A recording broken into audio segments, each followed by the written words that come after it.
Have you ever experienced meeting someone and feeling an instant, profound connection as if your soul recognized theirs? This is no mere coincidence, but the magic of soul synchronicity that Carl Jung described. Those fateful moments when the universe aligns two kindred spirits at the perfect time. These encounters often carry an uncanny sense of familiarity that transcends ordinary logic, as if you've known each other across lifetimes. Jung explained this phenomenon as the resonance of unconscious energies between two individuals, creating an irresistible pull.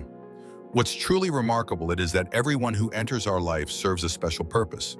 Some come as teachers disguised as lovers, others as mirrors reflecting our unacknowledged shadows, and some bring lessons to heal wounds we thought were buried. However, Jung warned that not all intense attractions signify true love. Sometimes we're drawn into repetitive relationships simply because they mirror our unhealed traumas. A woman consistently attracted to emotionally distant men might be replaying her childhood dynamic with an absent father, just as a man drawn to commitment-phobic partners may be fleeing unresolved abandonment fears. The deepest lesson here is that instead of desperately seeking the right person, we should focus on becoming our most authentic selves. When we heal past wounds, develop self-awareness, and live truthfully, we naturally attract genuinely aligned souls. Authentic connections don't require force or strain. They unfold as naturally as breathing, bringing an indescribable peace like coming home after a long journey. Trust this process, for the universe always knows how to arrange the most timely meetings for ready souls. The key is recognizing that every meaningful encounter, whether joyful or painful, serves our soul's evolution. Some connections last a lifetime, while others only a season, but each leaves imprints that shape our growth. When you stop chasing and start becoming, you'll find that destiny has been orchestrating your love story all along, not according to your timeline, but according to a wisdom far greater than we can comprehend. The most profound relationships emerge not from need but from wholeness, not from lack but from abundance. So breathe deeply into your becoming, for the love meant for you will find you precisely when you're prepared to receive it. This is the sacred dance of synchronicity, where preparation meets opportunity, where healing attracts healing, and where two souls recognizing each other isn't the beginning of the story, but the magnificent continuation of a journey that began long before either took human form. The universe speaks in whispers through these connections, reminding us that we're never truly alone in our becoming. Every heart placed in our path is both a student and teacher, a mirror and a window, a question and an answer woven into the grand design of our soul's awakening. Did you know that every person entering your life carries a secret message from your own soul? Carl Jung uncovered this shocking truth.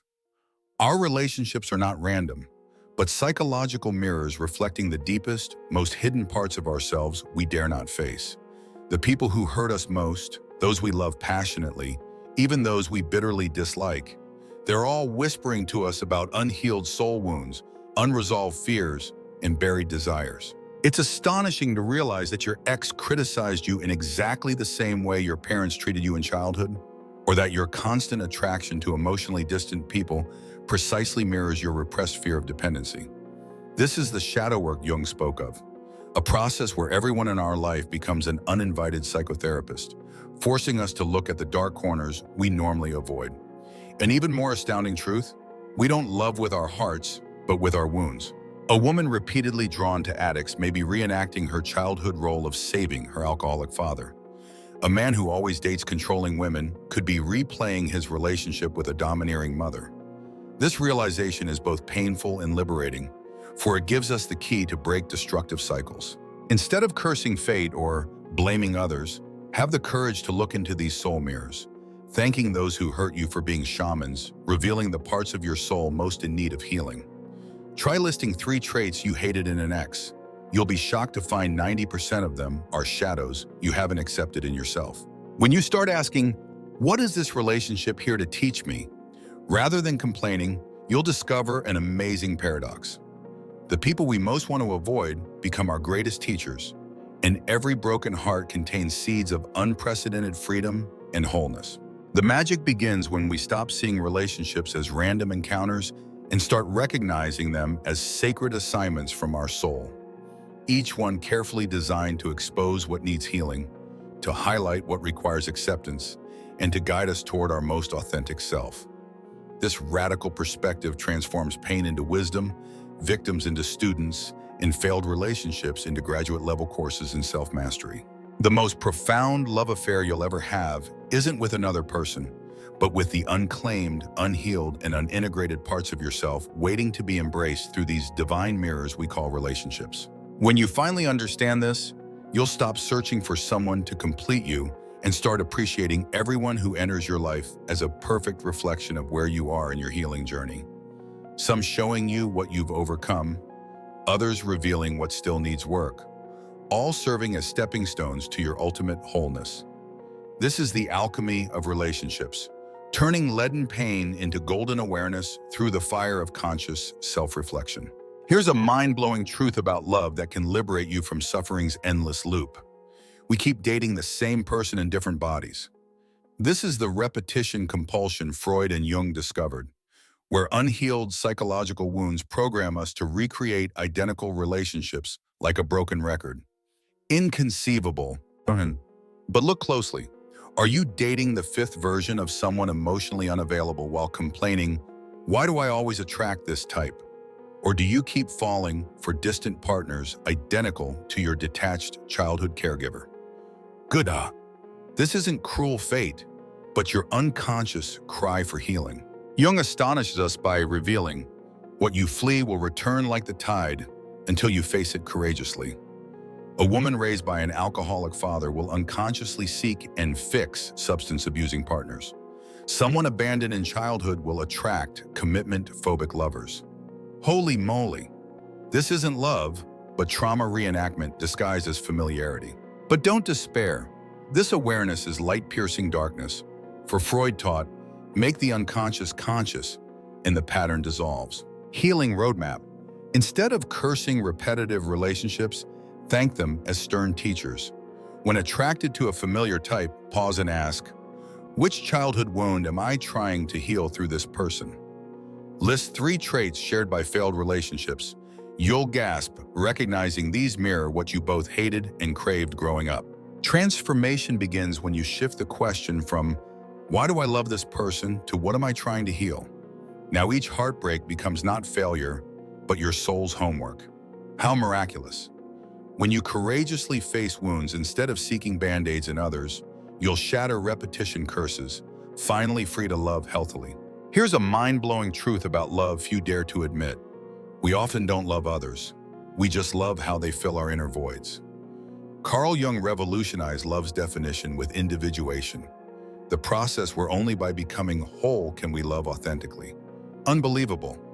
But look around. How many seek perfect partners to compensate for insecurities, loneliness, or emptiness?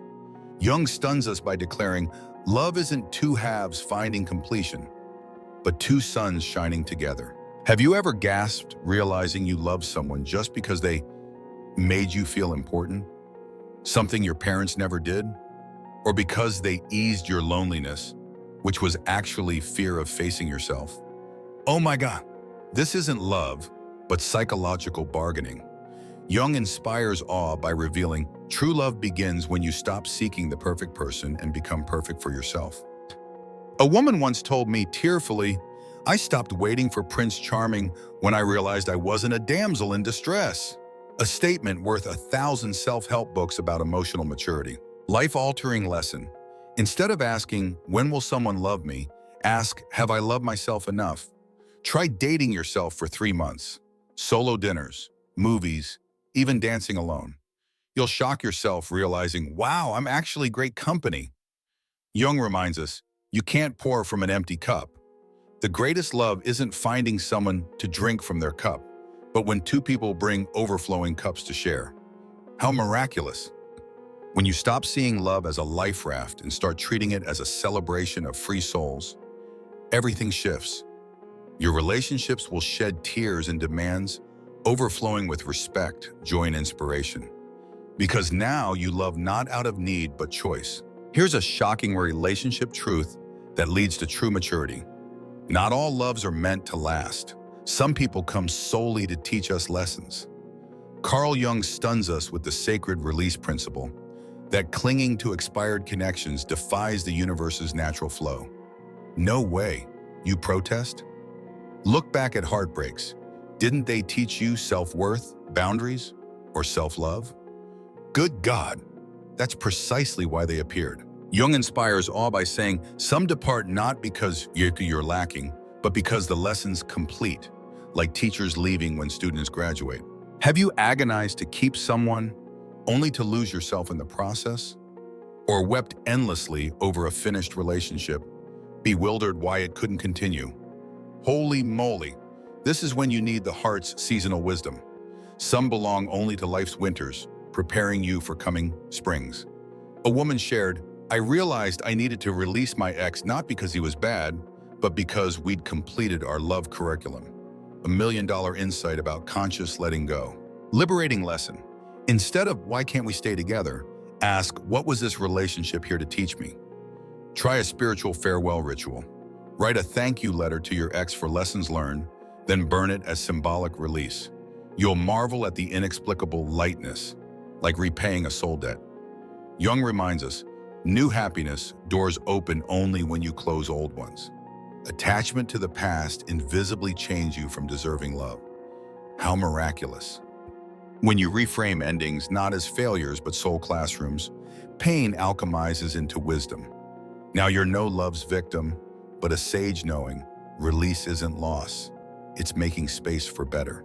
Did you know the people you attract aren't luck or coincidence, but direct reflections of your inner state? A mind-blowing truth Carl Jung uncovered about the psychological attraction law. No way, Mom, you exclaim, but examine your love history. When insecure, didn't you attract dismissive partners? When desperate from loneliness, didn't manipulators flock to you? Good God.